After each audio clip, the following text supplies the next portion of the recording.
Hey guys, sorry I'm a week overdue, but ironically enough I was too ill to film a video about being ill. Also, I've been crazy busy with cosplay stuff recently because I have 4 cosplays to finish before the end of April. Kill me now. Anyway, spoon theory is the topic of the day. The spoon theory is basically an analogy for chronic illnesses and conditions, and it involves using spoons as energy markers. Why spoons, you ask? Well, the woman who invented it was in a cafe at the time and they were the closest things on hand. It's thought to be one of the easiest explanations for fatigue-based illnesses because it seems to make more sense than trying to explain how it actually feels on a day-to-day basis. It's about having to make choices and prioritise things so as to get the most out of your day with the least amount of consequences, but they're the kind of choices that healthy people don't really have to consider. So, imagine you have CFS or lupus or any other similar illness. These are your spoons for the day. The number you have depends on how well you're feeling, but the only way you can get more is by borrowing from the next day, but of course then you have less for the next day. If you run out of spoons before the end of the day, then trust me when I say that your life will not be worth living for at least a week afterwards. So, let's start a day. You wake up, you get out of bed, that's a spoon. On some days it costs 2.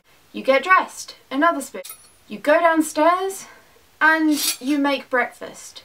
That's 4 spoons gone before you've even started your day. You still have to go to school. So you find your school bag, you put your shoes on, and you get in the car. When you get to school, you walk to your classroom and you put your things away.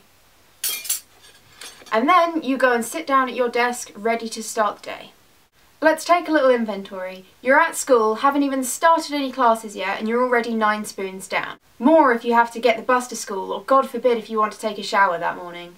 I won't go through the rest of the day, partly because it's boring and also partly because at this point in time I don't know what kind of things normal people do with their days. But you get the point. Every tiny action has to be thought about and considered carefully because it's going to cost you at least 1 spoon. And sometimes doing nothing costs a spoon because you've got so much to do and you're so stressed about the fact that you're not doing anything, and being stressed costs a spoon. It's very, very easy to run out of spoons, and things aren't as simple as just deciding to do something and then doing it.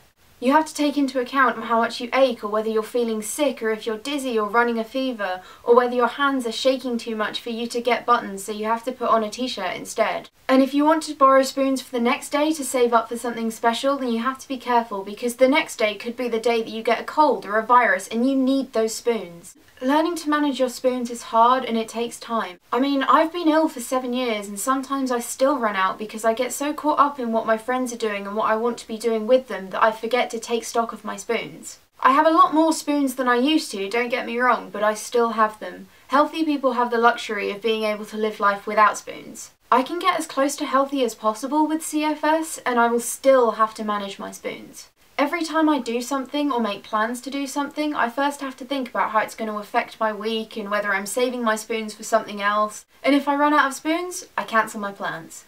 The original spoon theory post is still the best explanation, so I've put a link to that down below, but I hope this video has made sense and helped you understand. And if you have a friend with CFS, then I hope this has made you realise why they sometimes can't do things that you wouldn't consider taxing. But just think of it this way. In learning to manage your spoons, you learn to let the little things, the unimportant things, fall by the wayside. They're not worth wasting spoons over. So if someone who has to manage their spoons is making the effort to spend time with you, they consider you worth the spoons it's taking them. And trust me, that's a pretty big deal. Video for next week might actually turn up the week after, depending on how well I do on the whole cosplay front. I've signed up to Habit RPG in order to stop forgetting to do all the stuff I need to do regularly, so we'll see how that goes. For now, however, I shall say goodbye and wish you infinite spoons.